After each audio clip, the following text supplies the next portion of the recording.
es una biolectura, la pueden dejar de fondo mientras realizan otras actividades. Esto es Nexos de la Sangre, un fiel diagonal a Diablo Nuevo, un relato original, segunda parte. Las circunstancias que llevarían a los demonios de ser cazadores independientes a una jauría organizada empezaron para Belcebú un día cualquiera, cuando escuchó la llamada de su creador. Despertó sobresaltado y mirando a su alrededor. Los niños también estaban asustados, habían escuchado con toda claridad una especie de aliento en su oído que no usó palabras, pero cuyo mensaje era terminante: reunirse en el centro del mundo. Llevaban los últimos meses recorriendo a la inversa el camino que tomara Belcebú mientras perseguía al sol, y no habían encontrado a Evel y Alderet, así que solo siguieron. Escila solía dar muestras de su valor y fuerza dirigiendo la marcha, mientras el pequeño Maracoda, que ya hablaba bien pero no había crecido un centímetro, era bastante temeroso, y tenía una autoestima baja que Belcebú trataba de subir con halagos, enseñándole a luchar derribando lo que se le pusiera al frente. El día que escucharon el llamado ninguno supo decir qué había sido, pero todos sabían que tenían que obedecer, así que se pusieron en camino. A este punto se debe comprender que los demonios vivían en una tierra que tenía solo un continente y el resto era agua, de manera que para ellos el centro del mundo era el centro de aquella masa de tierra. Luego de varias semanas empezaron a cruzarse con otros grupos de demonios, pero no atacaron ni fueron atacados. Todos tenían la misma determinación de seguir avanzando hacia aquel destino desconocido, y finalmente, una noche, Belcebú y los diablillos subieron la última colina para ver desde su cima el llano brillante de fuegos y más demonios de los que cualquiera hubiera imaginado que existían. En el centro del llano había una especie de agujero profundo. Se suponía que daba al infierno, la verdadera cuna de los demonios. Belcebú había nacido en el infierno y vivido allí sus primeros años, en una cueva olorosa humedad filtrada, hasta el día en que descubrió una salida al mundo exterior, y desde entonces vagaba en la tierra, porque la ruta que había usado había desaparecido con la rapidez con la que había llegado. Fue de esa forma que cientos de demonios quedaron atrapados lejos de sus hogares. Según supieron cuando se integraron en la multitud, el agujero aquel daba al fondo del infierno, pero no podían usarlo porque estaba lleno de una sustancia oscura e imprecisa. Tardaron un rato en darse cuenta de que era esa cosa lo que les había llamado, un ser tan negro que hacía ver brillantes a las sombras. Con exhalaciones de fuego dio vida a los primeros demonios originales y luego de reunirlos creó a muchos más para dejar en claro su poder. El llano se llenó de un centenar de diablillos que quedaron al cuidado de las sucubos, y Belcebú pensó que lo mejor que podía hacer por sus niños era dejarlos allí. «Lo sabía», dijo Escila de mal humor. «Solo esperabas una oportunidad para librarte de nosotros». «Oye, no seas ingrata, y no me estoy librando de nadie. Aquí van a estar seguros y tienen con quién jugar». «Me van a acabar, seguro». «Entonces no te dejes, Maracoda. Sácale provecho a tu estatura y deja de quejarte». «¿Volveremos a verte?» «Claro que sí. No es como que vaya a desencadenarse una guerra». Más tarde se arrepentiría de sus palabras, porque esa misma noche la sombra del hoyo se dirigió a ellos con nitidez. La vieron alzarse como una montaña, abrillantando la noche con su negrura imposible. «Mis demonios, el diablo habla. Obedezcan a su amo y vivirán». Belcebú pensó para sí que una masa de sombras no estaba en posición de amenazar a un millar de demonios, pero como todos, sus palabras le contagiaron un pánico ciego. «Esta tierra es nuestra y la defenderemos. Extinguiremos sus luces brillantes, sus ángeles caerán y Dios llorará en su trono». La palabra Dios provocó una reacción en cadena increíble. Belcebú ahogó un grito al sentir una cortana repentina en el brazo, y al mirar descubrió que a todos les había pasado lo mismo. La sombra volvió al hoyo sin dar explicaciones. Quizás solo había querido dar una muestra de su poder sobre ellos. Belcebú suspiró de resignación. Se anunciaba una batalla. «¿Qué rayos es un ángeles?», preguntó una voz familiar cerca. «Ángeles es plural. La pregunta sería ¿qué es un ángel?», le respondió otra voz también conocida. «Ya, pero eso no me responde».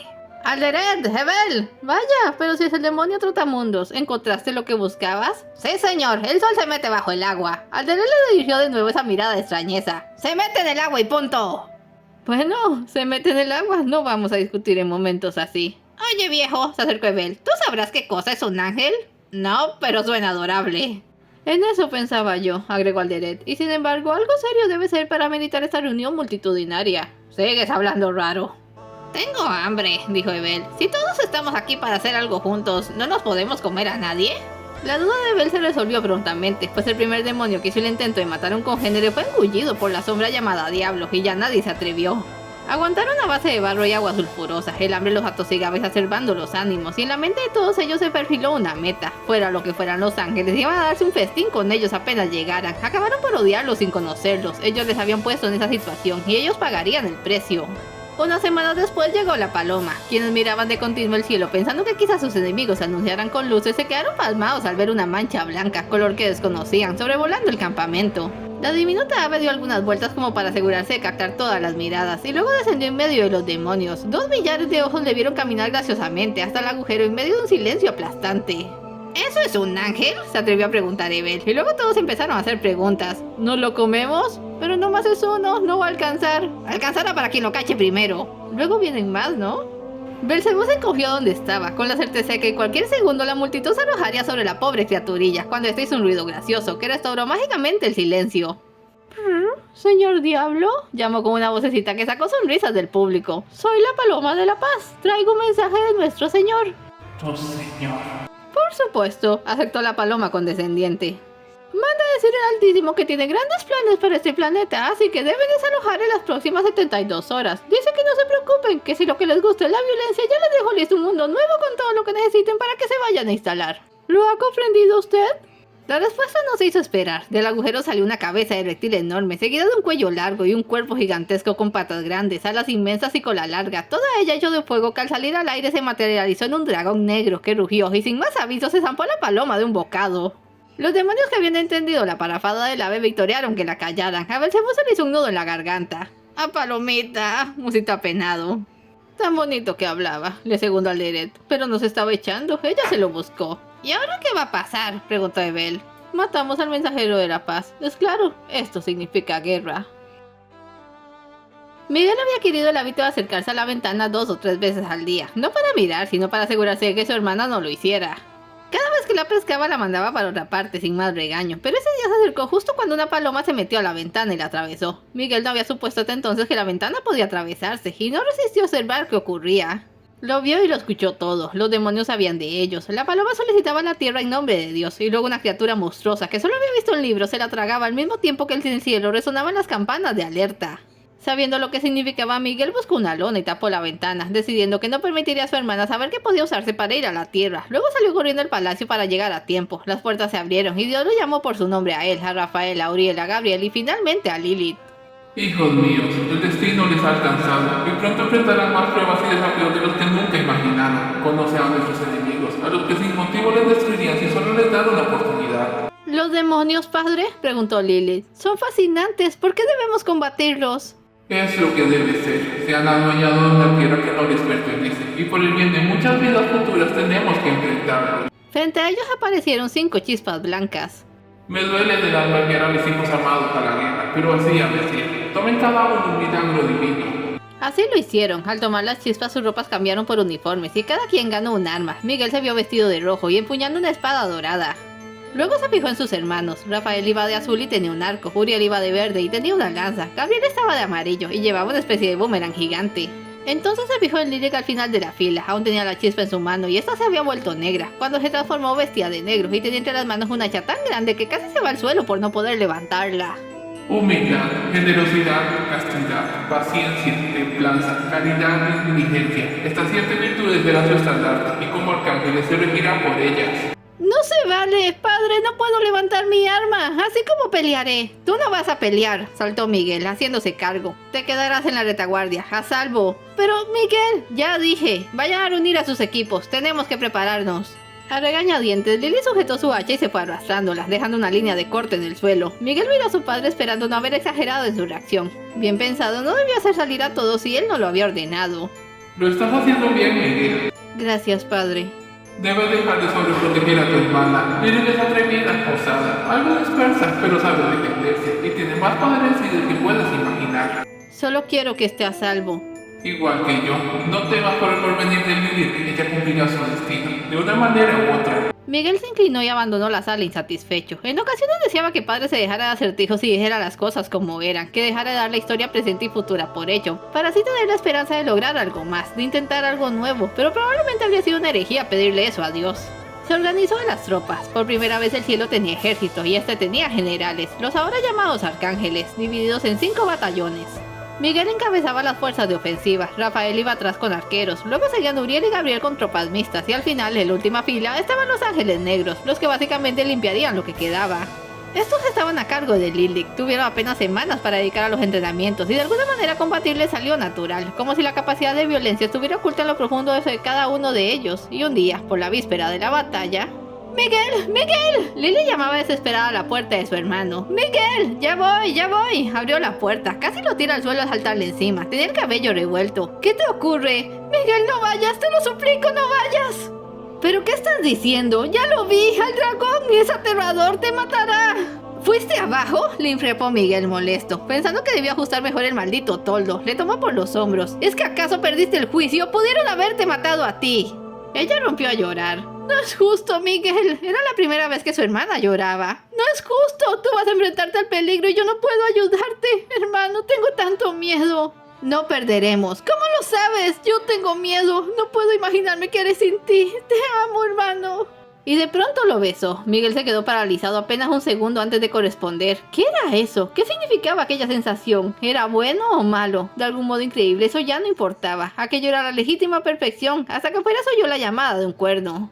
¿Pero qué estoy haciendo? Saltó el ángel, apartando a Lilith de un empujón, horrorizado consigo mismo. Esto no... Miguel, esto no está bien, exclamó. Salió por la puerta huyendo de ella. ¡Miguel! El arcángel rojo salió del palacio y se detuvo al ver a las tropas reuniéndose en el patio. El cuerno significaba que había llegado la hora de bajar a la tierra y enfrentar a los demonios. Aún aturdido por lo que acababa de ocurrir, repartió órdenes y se puso al frente de su batallón, aliviado en parte de que en esa posición no tendría que ver a Lilith en un rato. ¿Cómo podía haber besado a su hermana? Bueno, ella le había besado primero, pero él había aceptado y eso lo volvía cómplice de un acto enfermizo.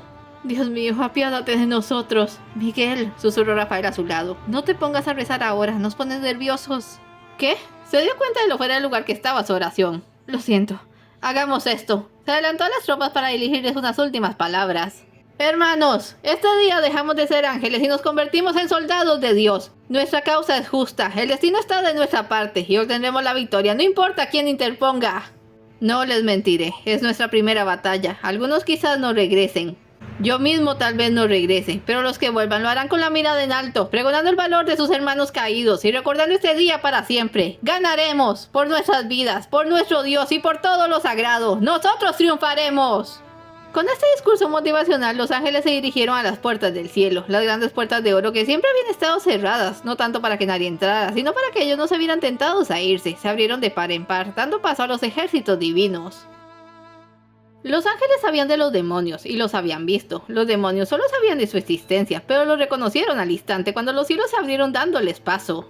No hubo llamada de cuerno ni toques de trompeta. Al verlo, los demonios, asustados por el hambre y su sangre hirviente de ira, se lanzaron al ataque, interceptando al primer batallón. En minutos, aquello se transformó en una auténtica batalla campal.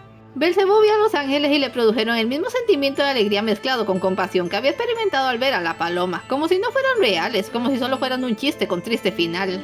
Mientras iban apareciendo, notó a Eber y Alderez muy cerca. Alderez había hecho un corte en la muñeca, ofreciéndosela luego al pequeño para que bebiera la sangre.